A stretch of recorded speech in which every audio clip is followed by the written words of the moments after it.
o Kim Paim, que é o criador do Atlas brasileiro, e ele tem uma vinheta. Fala, Kim! Fala, Kim! Que beleza, hein? Gostou da vinheta, Kim? Os caras estão gastando aqui, hein? Sim, Sim. Você viu? R$4 essa vinheta. Ele fez na balada essa daí. Palavra. Ô, Kim, vamos começar com o quê? Com Vamos começar com Vai lá. Argentina. O Zé Milanesa. É isso aí. Viva Léo Liberal, carajo! Queria saber, Kim, essa movimentação na Argentina, a galera de lá não botava fé, assim como em 2018. Ontem eu estava assistindo o jornal lá na Argentina e mostraram trechos das pessoas falando do Milei lá atrás, tentando desmoralizar, como sempre fizeram aqui, tal qual com o Bolsonaro, não acreditando que ele tivesse essa expressão aí nas prévias, né? Eu queria saber a sua opinião a respeito disso aí, se o fenômeno está se repetindo lá também. Bom, creio que é um fenômeno que não se restringe a Brasil, a Argentina. Se a gente para olhar o mundo nos últimos anos, vários candidatos mais à direita, que a imprensa sempre trata como extrema-direita, ultraconservador, ultra-radical, extremista, todos esses adjetivos, né, corriqueiros do nosso consórcio brasileiro. Você vê que esses candidatos eles vêm conseguindo uma certa notoriedade, principalmente nas redes sociais. E quando você tenta fazer um diagnóstico do que está acontecendo, você vê que muitas vezes eles colocam um programa que se difere muito do establishment vigente, e a maior parte deles você vê que consegue se conectar com a população, seja com a linguagem mais fácil, seja com realmente assim abraçando causas que a população vê como prioridade. E aí você pega esse caso aí do Milei, que você fala do desacreditado, a própria imprensa brasileira, nos últimos 2 dias antes da eleição, começou a soltar algumas notas. O Milei está desidratando. Milei agora não vai, deve ficar em terceiro lugar.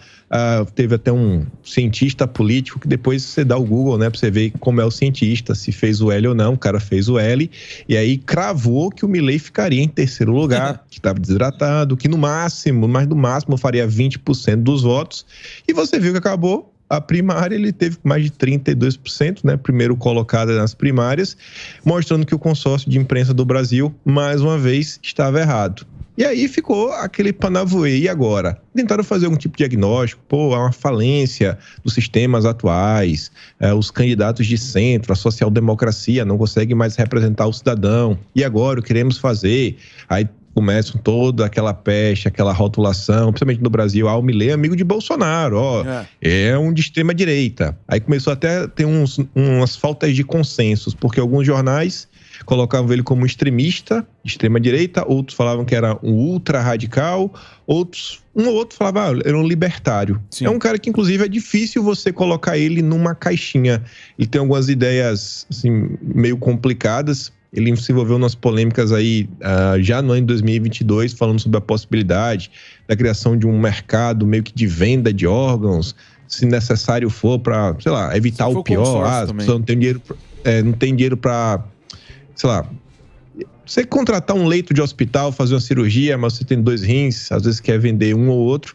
E falou isso daí, você tem que olhar também qual o contexto da situação. Exato. Até fui atrás, tem algumas matérias que realmente saíram sobre isso. Obviamente a imprensa brasileira não vai querer se debruçar sobre o caso, só vai colocar, ele é a favor da venda de órgãos. E fica por isso mesmo.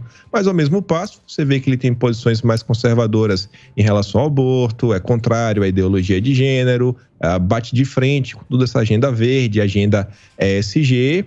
E, independente disso, né, eu tenho certeza que está causando algum tipo de movimentação aí no debate público lá na Argentina. Então, o que ele falou ontem é que o negócio dele é o seguinte: ele é vida, propriedade privada e liberdade.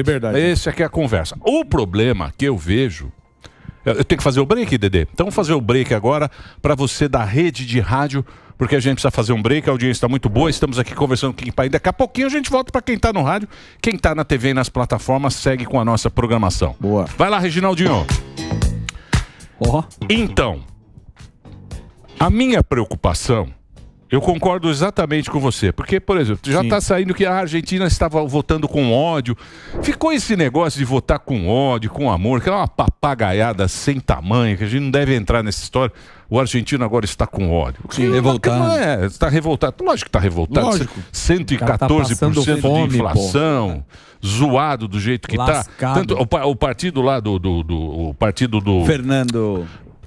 Ele ficou em terceiro lugar.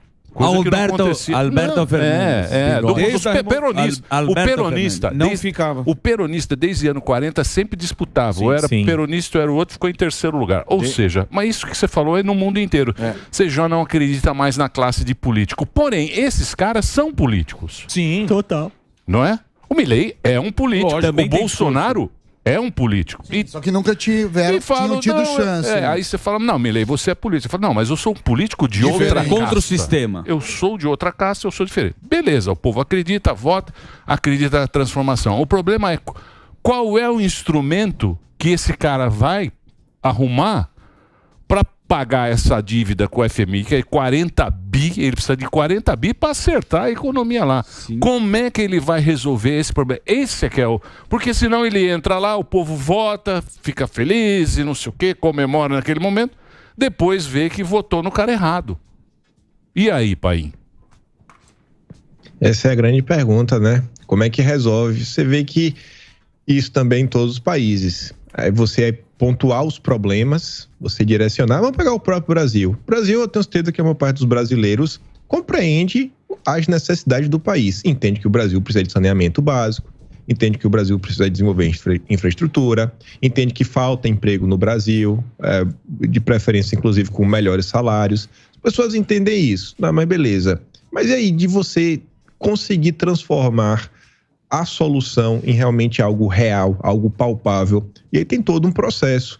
No Brasil, você vê que as pessoas hoje acompanham um pouco mais e já começam a se preocupar com a eleição de deputado federal, a eleição de um governador, de um senador, todo um processo. Eu não sei como é que funciona o sistema legislativo na Argentina, não sei também como é que funciona toda a dinâmica da economia pro lado de lá, mas, assim, não restam dúvidas que vai ser eleger o cara que vai ser o presidente do país, que vai trazer toda a solução. Com certeza, isso é comum em quase todos os países. Nenhum poder tem a capacidade de determinar todo um programa, e esse programa vai ser seguido de cima até embaixo, né, sem nenhum tipo de desvio na rota, porque ninguém governa sozinho. Você tem que ter o poder legislativo também. E essa aí é uma discussão que você vê que sequer aparece no debate da imprensa no Brasil. Eu não sou um exímio estudante, né, um cara com conhecimento profundo de como funciona esse processo, como está esse ponto de debate público, mas a população, muitas vezes, no final do dia, sempre fica procurando, né, o cara que vai solucionar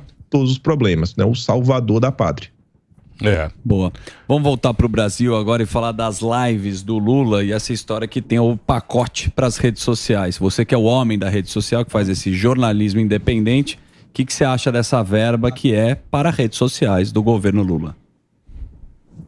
Então, foi anunciado ontem aí, né, na Folha de São Paulo, que o governo está planejando um extra para o ano que vem, 2024, de 200 milhões para gerenciamento de rede social, né, produção de conteúdo, também está incluso impulsionamento, o que é um pouco estranho, mas não vai ser assim na conta do Lula, né? Só não, vai ser algo assim institucional, para a mensagem chegar mais longe. Até aí tudo bem.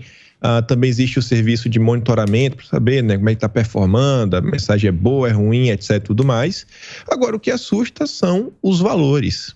Não são R$200 nem R$200 mil. Estamos falando de 200 milhões. É um custo bem elevado, no momento que no Brasil está se discutindo aí uma certa... como posso falar? Não, a economia não está andando tão bem. A economia está dando uma desacelerada nos últimos tempos. Inclusive, nas últimas semanas, está se discutindo aí sobre a meta fiscal, que havia a promessa que a meta seria zerada no ano que vem, e todo mundo já está batendo o martelo que não vai ser. Inclusive, as estimativas para este ano estão piores do que eles falaram que iria ser no início do processo. E aí você junta tudo isso daí com o histórico que o PT tem, com o uso da máquina pública que já houve no passado, e você fica se questionando, essa é a forma de governar? Essa é a forma de se comunicar com a população? 200 milhões de reais só a nível de rede social, fora a imprensa tradicional, fora propaganda de TV, etc. e tudo mais. E aí quando você vê as redes do Lula e as suas tentativas de se comunicar com o povo, a questão da live, toda semana. Você pode, inclusive, pegar os jornais da imprensa, simpáticos ao Lula, você pode pegar a própria Globo, né? Basicamente uma sequência extraoficial. Não tem uma semana que não tem algum tipo de polêmica. Não tem uma semana que o Lula não está propagando algum tipo de discurso de ódio contra opositores, tentando limar qualquer tipo de participação de direita. Na live de ontem, ele falou que tem que sair armado na rua é um covarde. O mesmo Lula, que a turma na internet foi resgatar, uma notícia do passado, que não foi de São Paulo, onde o próprio Lula falava, no passado eu já saí armado nas ruas de São Paulo. Você vê que é uma hipocrisia do início até o fim. Depois ele fala que é um absurdo os decretos de Bolsonaro, como é que pode, o cara só falava em armar a população, e quem quer comprar arma? Não sou eu, não é você. Quem compra arma é o crime organizado. Quem tem uma arma dentro de casa é para fazer maldade, quer para quê? Se eu tivesse uma, não ia prestar. Então você fica assim, que tipo de discurso é esse? Vai levar a gente para onde? Aí nesse meio tempo, o Ministério da Justiça e Segurança Pública também produz lá um material para falar que Bolsonaro criou um caos, né, armamentista no país, foram 44 medidas, e nesse documento eles dizem que Bolsonaro não ouviu a opinião pública, a voz das ruas. E aí você pega, por exemplo, o referendo de 2005. O referendo de 2005 era para votar sim ou não em relação à proibição de armas. Então, você votar sim, não, você não quer que proíba a comercialização. E esse referendo terminou de quase 64% contra 30 e poucos. Uma diferença de 27 pontos a favor do não. Então, assim, essa é a opinião pública. E da mesma forma que o Lula chega e fala, não, o que eu estou fazendo é o programa de governo, eu fui eleito para isso, eu fui eleito para gastar. Bolsonaro também não foi eleito com esta pauta. Bolsonaro é conhecido por defender que a população tem o direito de comprar uma ferramenta para se defender. Nossa, desde a época que ele era vereador, né? Assim, é uma coisa histórica, é uma pauta dele. Então, assim, é uma hipocrisia do início até o fim. E a gente fica rodando. E uma coisa que me incomoda é que eu vejo que começa a se criar uma grande cortina de fumaça e um debate vazio, que só serve para tentar meio que criminalizar a oposição. E os reais problemas do Brasil, ninguém discute. Ficam lá, debaixo do pano, né? Os problemas reais, estruturais, todo o sofrimento da população fica em segundo plano. Ninguém está preocupado. Você sabe, mas esse cara pula fogueira, né? Pula fogueira pra lá, de acordo com pula fogueira nhonhô, pula fogueira pra lá, é só esse papinho. Tem uma notícia aqui que eu não sei se não foi comentada aqui neste programa. Qual? Gostaria agora de falar também, já que estamos com Kim Paim, essa figura elegante, diretamente da Austrália. Uma resolução que é a 715/23, aprovada pelo Conselho Nacional de Saúde, e agora eu falo com a ciência. Certo. Sim. Que você sabe que essa é a discussão, é a democracia e ciência. É isso mesmo. O Conselho Nacional de Saúde, em julho desse ano, chamou atenção a proposta para tratar terreiros, barracões, casas de religião como equipamentos promotores de saúde e cura complementares do SUS.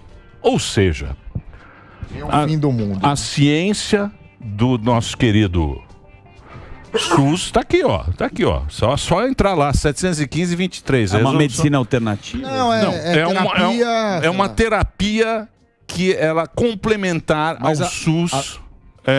Mas a questão é, cadê o Boquinha de Chibio? Ele bate tambor. O que implica no dinheiro público nisso daí? Essa é a questão. Então, não sei, Você tá sabendo? Você tá sabendo desse? Eu vi no Twitter isso, agora fui checar, de fato é absurdo, né? Você tá vendo, né? Mas isso vai ter Ninguém falou isso envolvido nisso aí? Do quê? Não sei, isso é uma resolução que fala que o SUS considera como um equipamento promotor de saúde e cura complementar. Isso para dar dinheiro público é esse que é o problema. E aí, meu querido Kim? Pra mim é o maior problema. Tira o chapéu. É complicado, né? Não só isso daí, teve a resolução também que versava sobre a questão da hormonização, quando podia começar, né, o uso aí de hormônios a partir dos 14 anos. Teve também na resolução, não sei se foi essa 715 também, outra que também falava sobre a questão do aborto, né, uma mudança no entendimento aí para qual lado ia, qual lado não ia. Você vê que está se levando esta situação de uma forma muito ideológica, né? Está se tratando saúde, não com ciência, a ciência que eles defendiam, mas Assim, uma carga de ideologia pesada que está sendo aí enfiada para o brasileiro. Você vê que essa agenda woke, que a turma tanto comenta, né, está sendo importada aí pelo Lula. O Lula 3 não é o camarada comunista, Foro de São Paulo, é o Lula versão, não sei, verde, é o Lula SG, o que a gente tem agora. Então, tá complicado, viu, o rumo do Brasil. E a treta também. Nem me fale, viu? E o Lira junto com a Haddad? Tem como entrar aí na Austrália, é muito longe a Austrália. Não dá, né? Puta rolê, hein? É um puta de um rolê pra Austrália. Tá cheio de chinês lá agora. Que mais, Uzi? A gente estava falando aqui no começo do programa da briga que tem do Arthur Lira junto com o Haddad. Você deve ter acompanhado também, né, Kim? Sim. Então, o Lira, a turma vem até questionando, né, o posicionamento dele enquanto político. E eu digo assim, a turma, o próprio Centrão está fazendo alguns questionamentos, porque o Lira vem atuando nas últimas semanas não como presidente da Câmara, mas basicamente como o líder do governo na Câmara, trabalhando em torno do Lula, trazer votos para o Lula, trabalhando para desarticular projetos contrários ao Lula, como ele trabalhou, né, para desmantelar a CPI do MST, também tentar colocar os projetos prioritários para o Lula, para avançar, obter votos. E essa movimentação ficou meio complicada, saiu uma nota no Estadão, né, contando sobre os bastidores, falando que os próprios parlamentares do PP, inclusive da ala, favorável a compor com o governo, estavam falando o seguinte, o Lira está tomando uma rota meio complicada, ele está começando a lembrar o Eduardo Cunha, e no sentido não que está tratorando tudo, mas que no final do dia terminou abandonado. E o final do Eduardo Cunha, todo mundo sabe, né? Sim. Então, falando isso daí, hoje você vê essa reação. Hoje mais cedo também teve uma entrevista do Ciro Nogueira, onde ele faz alguns comentários não tão ácidos, mas ele dá uma puxada de orelha no Lira, né? O Ciro Nogueira é o presidente do PP, falando, não sei, eu não sou muito a favor deste caminho. E aí o Lira, que estava assim, de peito aberto, felizão, achando que vai ganhar o ministério do Lula, ao longo do dia tem entrevista do Haddad pro Reinaldo Azevedo, junto com o Valfrido Vade, onde basicamente o Haddad fala que a Câmara tá demais, tá passando por cima de tudo, tá basicamente todo mundo refém, e aí o Lira depois ficou sentido, trabalhando do jeito que ele está trabalhando a favor do Lula, e receber uma fala dessa como resposta deixou ele um pouco magoado. Então, nos próximos dias aí podemos ter quem sabe um travamento da pauta, até que o Lula realmente cumpra com suas promessas, que são emendas e os ministérios. O Ministério pro PP, o Ministério por Republicanos. Se comenta aí que nas últimas horas, se não ocorreu ainda, deve ocorrer no dia de hoje, o encontro do Marcos Pereira, do Republicanos, com o Lula, para também sacramentar a entrada do Republicanos, que inclusive vem sendo um ponto ali de interrogação, porque assim, o que é que vai acontecer? O Republicanos vai entrar e o Tarcísio vai continuar no partido, não vai continuar? O próprio Tarcísio falou que existe essa possibilidade de sair. Tem outros parlamentares aí mais à direita, como o Mourão, tem o Cleitinho, tem o presidente da CPI do MST, que é o Zucco, que esse vem sendo perseguido já há um tempo pelo Marcos Pereira, pelo menos desde a reforma tributária. O Marcos Pereira está tentando puni-lo por, votar de acordo com sua consciência. Então, pode ter muita água para rolar aí nos próximos dias, se o Lula quiser realmente destravar a Câmara, né, para colocar seus projetos prioritários. Vai custar caro para nós, hein? Vai custar caro para o contribuinte. Sim. A gente é muito contribuinte. Só contribui. Vai custar caro. O que mais? Bom, vocês estão sem perguntas, eu vou dar mais uma aqui. Zuzu, você tá afiado, hein? Ontem o governador de Goiás, o Ronaldo Caiado, esteve aqui neste programa. E ele levantou a mãozinha para a terceira via. Deu para perceber que ele pode ser um possível candidato. Tá chamando a bola. Não quis falar, tá chamando a bola. Ele até mostrou, fez um exemplo aqui. Você vai levar seu filho no médico que é teu amigo ou no médico que vai resolver o problema? Foi isso que ele disse. Ele falou do candidato ideal teria que ter as características que coincidem com as dele. Exato. Exatamente. Ele falou assim, mas não quer dizer que eu tô sendo candidato. Ninguém tem bola de cristal, mas sempre vem o papo aí da terceira via. Qual que é a tua opinião sobre o Caiado e o que ele tem falado? A opinião do Caiado é um político mais à direita no debate público. Isso daí acho que não dá para negar. Agora, eu acho que a terceira via, se ela tá com esse discurso, mais ou menos, não tem condição de bater no peito e falar eu sou o candidato e aguentar a pressão que vai vir, eu acho que é porque não tem voto. Eu ainda acho que em 2026 nós veremos o candidato apoiado por Lula e o candidato apoiado por Bolsonaro. Sim. Se vai ser o Caiado, não sei. Se Bolsonaro vai apoiar alguém, não sei. Se Bolsonaro vai estar elegível, vai tentar se candidatar de novo, não faço a mínima ideia. Mas olhando para o Brasil hoje e a tendência aí para os próximos meses, para os próximos anos, eu acho muito difícil a gente ter um candidato no segundo turno aí das eleições que não conte com apoio ou do Lula ou do Bolsonaro. Então, terceira via nesse momento, eu acho que vai ser tipo a candidatura da Simone Tebet. Vai nadar, e em 2026 vai subir no trenzinho do Lula. Simone Tebet. Tá aparecendo. Muito bem. É o que sei. Você olha até, por exemplo, eleição 2024. Ontem a Globo News chamou o Boulos para conceder uma entrevista, né? Até para falar das eleições dele, falar um pouco da Argentina. E a gente nós aqui do Pânico, né? Eu digo nós porque foi quando eu estava aqui 15 dias atrás. Sim. Eu comentei, levantei a bola, até brinquei com o Emílio. Falei, Emílio, o que é que o eleitor de centro? Porque não precisa ser um gênio. Mas conforme você vai ler na imprensa todos os dias, você vê que tem uma movimentação orquestrada, organizada, não natural. E aí ontem a tese da Globo News era Boulos falando que a disputa de São Paulo vai ser o centro versus a direita. Boulos agora não é mais o cara de esquerda, não é mais extrema esquerda. Agora Boulos já é um político moderado de centro. Então, você vê que essa movimentação não é aleatória. A turma vem tentando construir todo esse papinho. E a terceira via, no final do dia, vai terminar aí, no colo do Boulos. Mas você sabe... A Globo já tá chamando o Boulos de centro para permitir que ele passe aí. Agora ele anda com uma Lacoste, ele anda de sapateiro. Mas você sabe que o Brasil é um canavial de otários. Exato. Tá aí para quem quiser cair. Agora, você sabe que eu acho maravilhoso, porque o pessoal do consórcio é muito sagaz. Qual que foi agora? É muito sagaz. Olha essa. A última é a seguinte, do consórcio. Por exemplo, quando eles não querem falar o negócio, eles falam que o leitor falou. Ah, tá bom. Carta ao leitor. Na Folha de São Paulo, que é o seguinte, folha.com.br, painel do leitor da Folha. Pois tá. Aí a pergunta de um leitor. Fez o L de leitor. Folha, foi lá, aqui é um leitor. E vem como manchete aqui. Abre aspas. Vamos lá. O ódio contaminou o povo argentino? Questiona leitor sobre primárias. Agora o ódio foi pra lá. Muito bem, Kim, obrigado pelo papo mais uma vez. Deixa eu passar aqui o canal do Kim, onde tem o Atlas do Kim, Atlas, que é sensacional. Muito bom. Se você não tem, esse papo que você está tendo aqui, você vai receber mensalmente, direto no canal do Kim, que é kimpaim.com. É só .com, né, Kim? Só .com. É só kimpaim.com, você entra lá, ele faz uma compilação de tudo que saiu na internet, tudo que saiu na imprensa.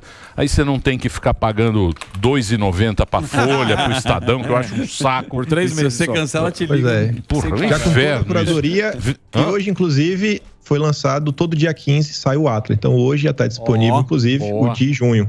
Tá. Acho que eu acho, né, assim, com todos os problemas, né, não sou o maior escritor do planeta, mas eu acho que o trabalho de curadoria que eu estou fazendo, você pegar assim para olhar de janeiro, já tem de janeiro até junho, eu acho que dessa era Lula vem sendo o maior trabalho historiográfico dos acontecimentos do Brasil. Tá tudo lá organizadinho por temas, subtemas, notícias, ordem cronológica, lá aqui, ó. E com alguns comentários para a pessoa entender o que está acontecendo, o que estava acontecendo na época. Exatamente, porque é mastigado, é legal e é honesto. Exato, é honesto. Entra lá no site kimpaim.com, você vai ter o Atlas lá. Todo dia 15 sai do mês anterior. Obrigado, viu, Kim?